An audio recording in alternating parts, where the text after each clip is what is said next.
Hello, welcome to another week of the Upstreamedia podcast. Today I'm joined with AJ Carr. He's coming to us all the way from the stateside. Hi AJ, how's things? You alright? Yeah, how you guys doing, man? Yeah, not too bad. So all things considering. So people to the show today. AJ was with Reading Rockets this season until a timely injury toward the end of the season. I thought it'd be great to have him on because he's back to full fitness, ready and raring to go for next season. So I thought we'd catch up over the last year and a half you with the Rockets and also your time with Shepherd University. So I just thought we'll start from the start. So before you came to England, UK with the Rockets, you were with Shepherd University. If people don't know, just tell people a bit about the setup there and a few highlights of your time there. Yeah, so Shepherd University is located in West Virginia. It's a small school. It's a Division II school. Played in one of the top conferences in Division II, the Mountain East Conference, known as the MEC. A little background about the MEC: it's full of top 25 Division II schools, teams that compete for national championships, compete in the NCAA tournament, and a lot of talented guys from top to bottom, guys that have touched the NBA, guys that have touched the G League, and plenty of guys overseas like myself. My time at Shepherd, it's an amazing experience. It's a small school. It's not a lot of funding going into that the same way that a high major Division I school or even some of the low D ones get. So it's not necessarily easy. It's a lot of long bus rides through back roads in West Virginias and mountains, and a lot of time still away from family. And a lot of time, kind of getting it out the mud. A lot of grit and toughness goes into trying to get success out of that. You don't always get the outcome you want, but through that experience, I definitely learned to trust and enjoy the process. And it was a really Definitely rewarding experience. sounds like a big character building from the challenges that throws. Um, what would you say was your highlights from your time there? My highlights, I mean, I got to start with the relationships I came to, really love and cherish with, my coaches, my teammates, the fans, the teachers, the staff around the school. There's a lot of love when you're on Shepherd's campus. It's a beautiful campus. There's a lot of love, and I just remember always enjoying my time every single day being on campus. And then from a basketball standpoint, I think the highlight of my career would definitely be my junior year. We kind of had a historical year in terms of Shepherd history. It was the first year reached the conference semifinals since 1992. And that year we did it I think that year there was a number one team in the country, a number 10 team in the country, and another number 25 team in the country, and we were right behind them. So every game, whether you played the top team or the bottom team, it was a competitive experience. And for us to finish fourth and make it to the semifinals, it was a huge accomplishment for me and my guys, and still kind of the highlight of my career, I'd say. Cool. I say it sounds amazing, and obviously your work and effort there obviously earned you the move to Reading. I say you spent a year and a half there, had an amazing time. So in the first season, AJ averaged just under 20 points, 8 rebounds, 42 steals, and matched that pretty much in the second year. So he did 18 points, 7 rebounds, 42 steals. Um, I say we're doing the rebounds people's choice at the moment. People remember AJ won it last year into the semi-finals just finished today. I think it's something Reese and Mike who are in the finals. That'd be interesting to see how that finished in terms of the voting. Uh, so going back to your time with the Rockets in the first season, what are some of the highlights and memorable moments off court with the guys? To say you guys seem quite a tight knit group from the outside in. Yeah, well, first and foremost, I'm very thankful for the Rockets organizations for giving me the opportunity for 2 years to play professionally. It was a dream come true to be able to say that I played professionally. So my time with the Rockets, it definitely was an eye-opening experience because it's transition. It's still the same game. It's still the same game of basketball, but from NCAA college to professional, it's a bit different. So that was definitely a struggle, but with any adversity, there's an opportunity to grow, and I think I definitely took advantage of that. I think the biggest takeaway I have from my time in Reading, besides it being the cultural shift from being from America to England, would be just the relationships that I've gained throughout that my experience, guys with the team. I mean, so I don't know if a lot of people know, but at least in the NBL, there's a lot of academy guys or high school level guys in the states that kind of play with the pro guys, and it's not necessarily um, to the point where you look at a guys differently. Like those are just my teammates, whether they're 16, 17, 18. Those are my teammates, and I look at those guys as brothers. And then the other pros that I had, like the two Americans I played with, Trey and Nick, I have, I think lifelong memories with them just from their understanding, as long with guys like Liam and Sydney who have, the dual citizenship guys. Um, and amazing guys. I never thought that some of my best friends would be Irishmen or Spaniards, and something I never really Yeah, thought about, but I still yeah, of talk to course. those guys on a constant basis. And again, Coach Keene, Coach Allen, he's one of my closest friends now, and guys like Danny Carter, and it's I could go on about how Of great the course, yeah. experience I had with the guys on the team were.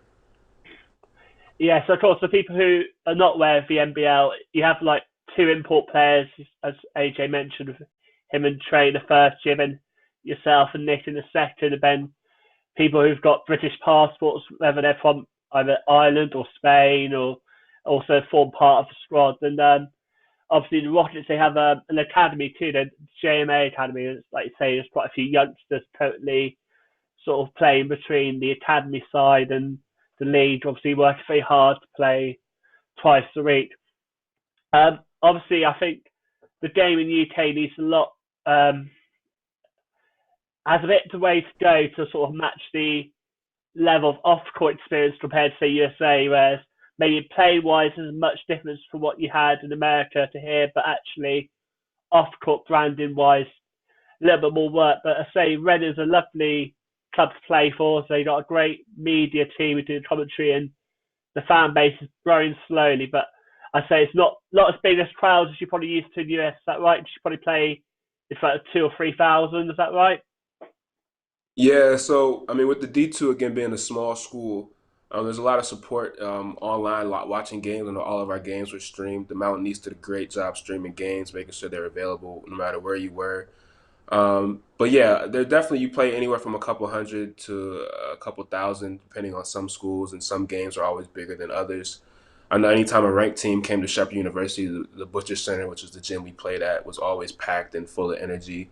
And then there's games where you play over Christmas break, and it's like you're playing in front of 20, 30 people, and it's kind of similar to how it was in England sometimes. I remember playing in front of I think Leicester, and I think I played in front of like 8 people, which was, and I think 6 of those were the Rockets the owner and Of chairman. course.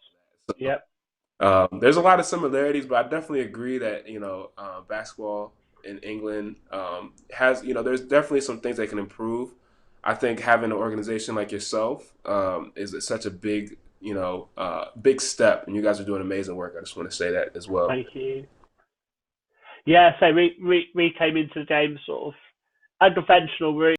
I've sort of had basketball Dorset without realising it, but when I realised about it, I thought, what a game, and it definitely needs a bit of TLC. But it's funny how you say some friends like Reading, Southampton, Worthing have a bigger crowd, but you've got disparity up north, maybe where there's not so many back teams.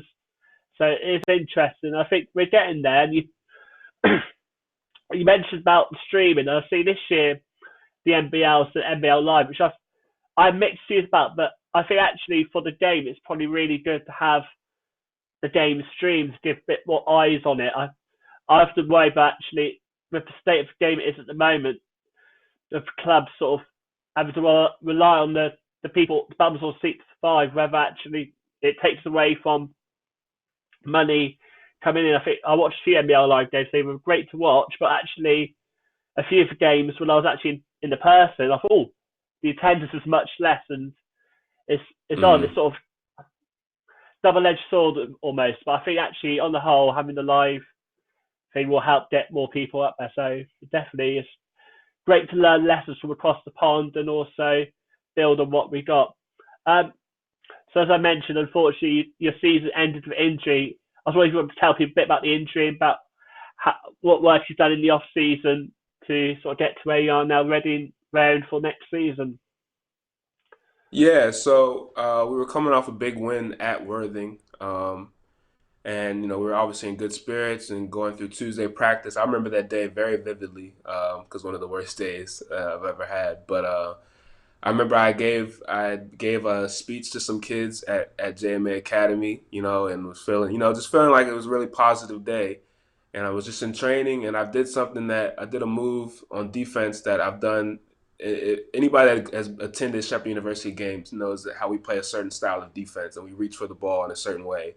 And I've done that in practice so many times, it's almost just instinctual to do it. And I did that same thing, got my hand stuck the wrong way in practice, and broke two bones in my hand, clean breaks, full through and through. So um, it was definitely a weird experience. I've never been in shock before. It was. I'm not gonna lie, it was pretty awful physically.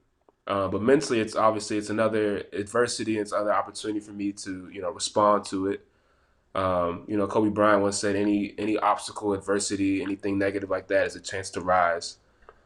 Yeah, So that's like I have the poster in my room. So that's kind of what I've strive for. So I'm proud to say now yeah, my hand. This is the hand I broke. It's fully functional. I'm yeah. still taking fadeaways and 3 pointers and everything like I'm used to. So it definitely was hard though. Being in a cast was just excruciating. It felt like I was in a cast for 8 years. I was in a cast for I think two months, soft cast, hard cast, and then I got out of it and had to get the flexibility in my hand back to a point where I can make a fist, and then I started strengthening. I have a physical specialist helping me with that. So 2 weeks, two or 3 weeks ago, I got cleared by my doctor to be able to be fully for contact and everything. Of course, it's advised not to have contact with other people, especially playing basketball Of right now. course.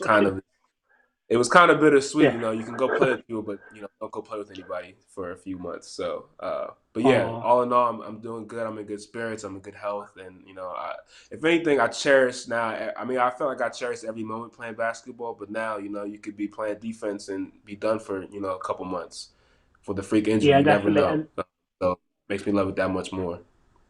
of course, and I say you would probably only played a few more games in the UK before what's happened anyway, and you've got home safe, which is the most important thing. Yeah, To definitely. believe it's like, oh, you mentioned Kobe. I say it's isn't it 4 years ago was his last day, wasn't it? And playing 60 points, and I see this year to be a 4 years tragic ago, year, and right? hopefully we'll get through it and bring on the next year with a bit more high spirits. Was he one of your main idols growing up, sort of basketball related?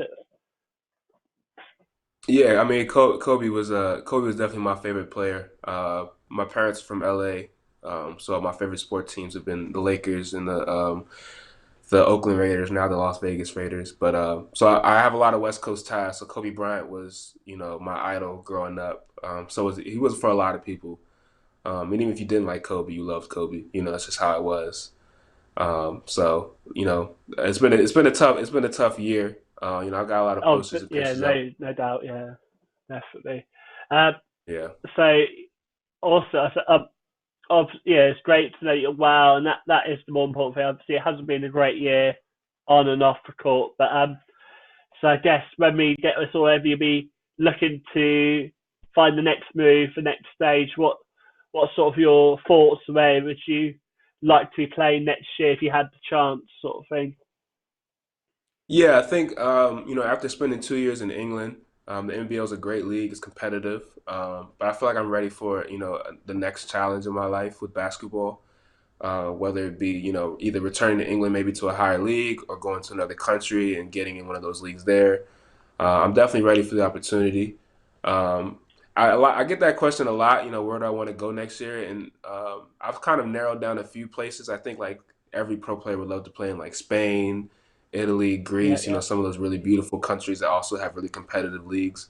But honestly, I'm looking for any opportunity to prove myself and to grow and to get a new cultural experience and basketball experience. So I really don't want to limit myself to anything. And I've got a great agent that I've come to have a growing relationship with that I trust, and hopefully we'll find the right situation for me next season. But obviously there's a lot. The globe has to do a lot of healing health wise before we even worry about that. So that's kind of the main focus right now. Of course, one thing at a time. And say, we're hoping obviously things are back to normal for the summer league. I don't know what sort of summer leagues are there around where you are at the moment, but would be on. But you would normally be entering off to similar to low down a few of your sort of favourite summer leagues you've been in around in America. Yeah, so the one I've played in the last 3 years is the Kenner League. It's a pro am league. It's played at Georgetown University, the McDonough Center or Arena. So yeah, it's a league full of pros, college guys, some high school guys. Um, so that's what the league I normally play in. It's usually games Friday, Saturday, Sunday. It's a lot of great competition, a lot of great competition. So it's like the East Coast version of the Drew League. Obviously, it doesn't have the number of NBA players. James Harden's not going to show up to the Kenner League, but it's still great, great bump, great competition. I think I'm playing in one of the local pit. It's a league called the Pitts League, PITS. It's up in Maryland, about a couple minutes away. Um, it's another league I play in, and a lot of times I just go to the local gym. In Fairfax County, that's where I'm from. Basketball's big. In the DC area, basketball's huge. Oh You yeah, can always find guys playing, whether it's even outside or inside. You always find a good game going on. So hopefully, everybody stays inside and we can get back to playing. And I know a lot yeah, of high schools they do open runs and stuff like that. So hopefully we can get back, and there's a lot of good places to play. of course. We've still got time, so fingers crossed. Um, the other players I've had on, I've sort of so obviously we're all inside. We can't really go out. I was wondering what sort of exercise routines you recommend for people to sort of stay in shape. Obviously, be able to do a bit more movements now of your injury. Just for maybe just shed some light on some workouts you'll be doing the next 2 weeks, sort of keep yourself as much shape as you can without actually being in a gym, sort of thing. Yeah, well, as a basketball player, I can only speak for myself, but I don't Yeah, like being outside as much as maybe a soccer player or a footballer might. So going for runs is not something I normally do outside, but obviously the gym's closed, so I ordered some running shoes, and I've been running, alternating between a mile and 2 miles, every other day, just to kind of keep the cardio up. A lot of push-ups, a lot of push-ups, a lot of sit-ups, crunches. So it's kind of been good that my home gym has kind of taken a big step in the last month or so as far as to stuff. imagine. But Yeah, the biggest thing I've done the most, I was getting into yoga a lot last summer, and obviously, you can't do yoga with one hand. So when I broke my hand, I kind of fell off of that. But when I was able to, I've been doing yoga every day the last week or so, whether it's 10 that's minutes good. in the morning or doing like an hour yoga session. It's really good for the mind and the body. So that's kind of the stuff I've been incorporating. It's kind of interesting. Again, it's adversity, but every adversity is a chance to overcome it. So you can just be on the video game all day, or you can do some push-ups in between the video games, or you can get on the yoga mat and do something that makes you a little bit uncomfortable, or just anything really. Yeah, so yoga's really good. I always think when I do yoga, I feel quite relaxed afterwards, and it's good to improve the flexibility, especially being off injured. A lot of some of the moves will actually probably help. I say it's been great having you on, and I say I wish you all the best next season. I definitely will be keeping tabs to see where you head to next. Take care, stay safe, hope your family are well. It's great having you on, AJ. You take care now, all right? Thank you. Much love, man. All right, take care. Tomorrow I've Yeah. got it's like I say, I suppose to let people know tomorrow I'm on with Michael Darley, Hemel Storm, assistant coach, and also this week we've got Ricky Fexty from Bradford Dragons, and we've got Ian Smith from Team Soul and Kestrel, and we've got many more guests planned next 2 days. So it's been myself and H. Ready Rockets. Stay safe, and I hope this reaches a few. Bye now, everyone. Cheers.